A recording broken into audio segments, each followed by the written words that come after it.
Pathless Woods, from Childe Harold's Pilgrimage, by George Gordon, Lord Byron.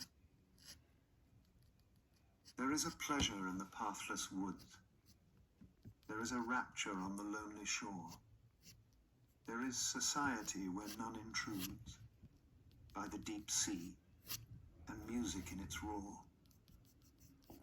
I love not man the less, but nature more from these our interviews, in which I steal from all I may be or have been before, to mingle with the universe, and feel what I can ne'er express, yet cannot all conceal. The Road Not Taken, by Robert Frost. Two roads diverged in a yellow wood, and sorry I could not travel both and be one traveller. Long I stood and looked down one as far as I could, to where it bent in the undergrowth. Then took the other, as just as fair, and having perhaps the better claim, because it was grassy and wanted wear. Though as for that, the passing there had worn them really about the same. And both that morning equally lay in leaves no step had trodden black. Oh, I kept the first for another day, yet knowing how way leads on to way, I doubted if I should ever come back. I shall be telling this with a sigh somewhere ages and ages hence. Two roads diverged in a wood, and I took the one less travelled by. And that has made all the difference. Freedom, by Olive Runner. Give me the long straight road before me, a clear cold day with a nipping air, tall bare trees to run on beside me, a heart that is light and free from care. Then let me go. I care not whither my feet may lead, for my spirit shall be free as the brook that flows to the river, free as the river that flows to the sea. Adlestrop, by Edward Thomas. Yes, I remember Adlestrop, the name, because one afternoon of heat the express train drew up there unwontedly. It was late June. The steam hissed.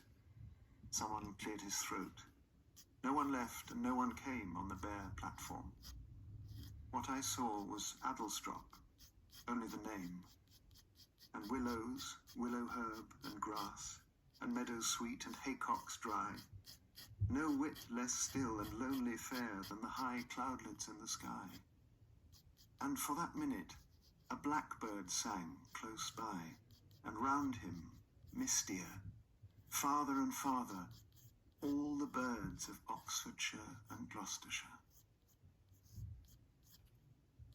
Cargoes, by John Masefield. Quinquereme of Nineveh from distant Ophir, rowing home to haven in sunny Palestine, with a cargo of ivory and apes and peacocks, sandalwood, cedarwood, and sweet white wine. Stately Spanish galleon coming from the isthmus, dipping through the tropics by the palm-green shores, with a cargo of diamonds, emeralds, amethysts, topazes, and cinnamon, and gold moidores. Dirty British coaster with a salt-caked smokestack, butting through the channel in the mad March days, with a cargo of tyne coal, road rails, pig lead, firewood, ironware, and cheap tin trays. Youth. The Minister for Exams, by Brian Patten. When I was a child, I sat an exam. This test was so simple, there was no way I could fail. Question 1. Describe the taste of the moon. It tastes like creation, I wrote. It has the flavor of starlight. Question 2. What color is love? Love is the color of the water a man lost in the desert finds, I wrote. Question 3. Why do snowflakes melt? I wrote, they melt because they fall onto the warm tongue of God. There were other questions. They were as simple. I described the grief of Adam when he was expelled from Eden. I wrote down the exact weight of an elephant's dream. Yet today, many years later, For my living, I sweep the streets or clean out the toilets of the fat hotels. Why? Because constantly I failed my exams. Why? Well, let me set a test. Question 1. How large is a child's imagination? Question 2. How shallow is the soul of the Minister for Exams? The Great Escape by Chris Riddell. Now, in the quiet of the studio at the bottom of the garden, I remind myself of the unforgiving church pews, my father's endless sermons, and the wine gums bestowed on me by Mrs. Stock like a benediction. Of the hot tears damming behind my eyes on the first day of school, when my mother let go of my hand, and how, an hour later, head below the tabletop, I secretly wept. Of the stewed prunes smuggled out from under the vigilance of the dinner ladies in the pockets of my trousers and dropped secretly into the flower beds, as, like a prisoner of Stalag Luft, I planned my escape. Smoke Signals by Phoebe Bridgers. I went with you up to the place you grew up in, and we spent a week in the cold, just long enough to walden it with you. Any longer it would have got old. Singing Ace of Spades when Lemmy died, but nothing's changed. Ellie's all right. Sleeping in my bed again, and getting in my head, and then walk around the reservoir. You must have been looking for me, sending smoke signals, pelicans circling, burning trash out on the beach. One of your eyes is always half shut. Something happened when you were a kid. I didn't know you then, and I'll never understand why it feels like I did. How soon is now in an 80s sedan? You slept inside of it because your dad lived in a campground in the back of a van. He said that song will creep you out until you're dead. I want to live at the Holiday Inn, where somebody else makes the bed. We'll watch TV while the lights on the street put all the stars to death. It's been on my mind since Bowie died, just checking out to hide from life. And you must have been looking for me, sending smoke signals, pelicans circling, burning trash out on the beach. I buried a hatchet. It's coming up lavender. The future is unwritten. The past is a corridor. I'm at the exit looking back through the hall. You are anonymous. I am the concrete wall. Family. Walking Away by Cecil Day Lewis. It is 18 years ago, almost to the day, a sunny day with leaves just turning, the touchlines new ruled, since I watched you play your first game of football, then like a satellite wrenched from its orbit, go drifting away behind a scatter of boys. I can see you walking away from me towards the school, with the pathos of a half-fledged thing set free into a wilderness, the gait of one who finds no path where the path should be. That hesitant figure, eddying away like a winged seed loosened from its parent stem, has something I never quite grasped to convey about nature's give and take, the small, the scorching ordeals which fire one's irresolute clay. I have had worse partings, but none that so gnaws at my mind still. Perhaps it is roughly saying what God alone could perfectly show, how selfhood begins with a walking away, and love is proved in the letting go. Outgrown by Penelope Shuttle. It is both sad and a relief to fold so carefully her outgrown clothes and line up the little worn shoes of childhood, so prudent, scuffed and particular. It is both happy and horrible to send them galloping back tappity-tap along the misty, chill path into the past. It is both a freedom and a prison to be outgrown by her as she towers over me as thin as a sequin in her Doc Martens and her pretty skirt. Because just as I work out how to be a mother, she stops being a child. Digging by Seamus Heaney. Between my finger and my thumb, the squat pen rests, snug as a gun. Under my window, a clean rasping sound when the spade sinks into gravelly ground. My father, digging.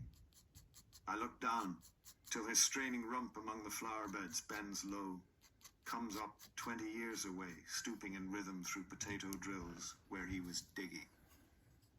The coarse boot nestled on the lug, the shaft against the inside knee was levered firmly. He rooted out tall tops, buried the bright edge deep to scatter new potatoes that we picked, loving their cool hardness in our hands. By God, the old man could handle a spade, just like his old man.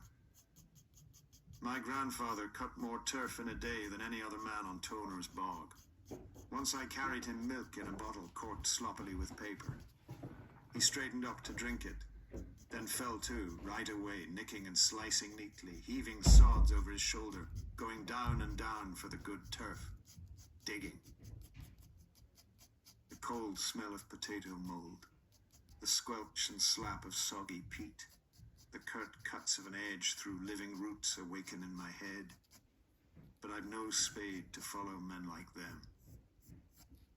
Between my finger and my thumb, the squat pen rests.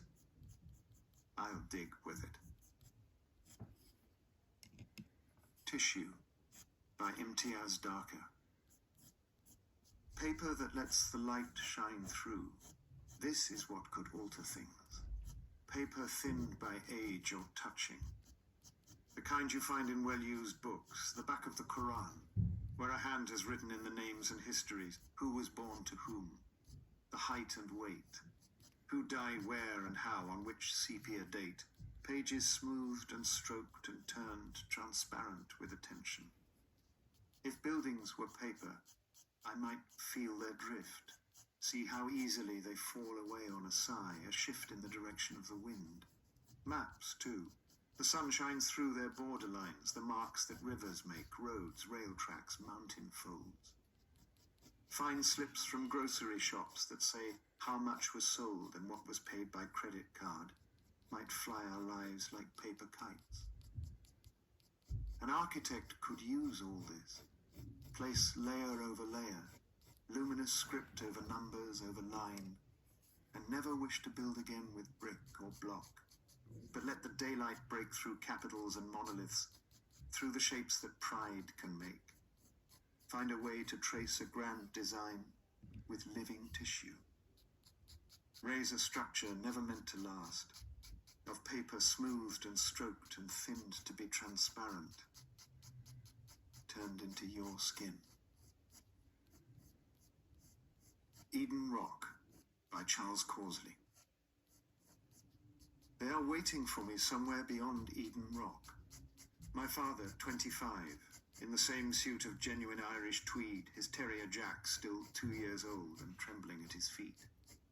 My mother, 23, in a sprigged dress drawn at the waist, ribbon in her straw hat, has spread the stiff white cloth over the grass. Her hair, the colour of wheat, takes on the light. She pours tea from a thermos, the milk straight from an old HP sauce bottle, a screw of paper for a cork. Slowly sets out the same 3 plates, the tin cups painted blue. The sky whitens as if lit by 3 suns. My mother shades her eyes and looks my way over the drifted stream. My father spins a stone along the water. Leisurely they beckon to me from the other bank. I hear them call, "See where the stream path is. Crossing is not as hard as you might think." I had not thought that it would be like this. Safe Sounds by Carol Ann Duffy. You like safe sounds. The dogs lapping at their bowls, the pop of a cork on a bottle of plonk as your mother cooks, the match of the day theme tune, and Doctor Who. safe sounds. Your name called, 2 happy syllables from the bottom to the top of the house. Your daft ringtone. The low gargle of hot water in bubbles. Half asleep in the drifting boat of your bed. You like to hear the big trees sound like the sea instead. Bright Star by John Keats. Bright star, would I was steadfast as thou art, not in lone splendour hung aloft the night, and watching, with eternal lids apart, like nature's patient, sleepless eremite, the moving waters at their priest-like task of pure ablution round earth's human shores, or gazing on the new soft-fallen mask of snow upon the mountains and the moors.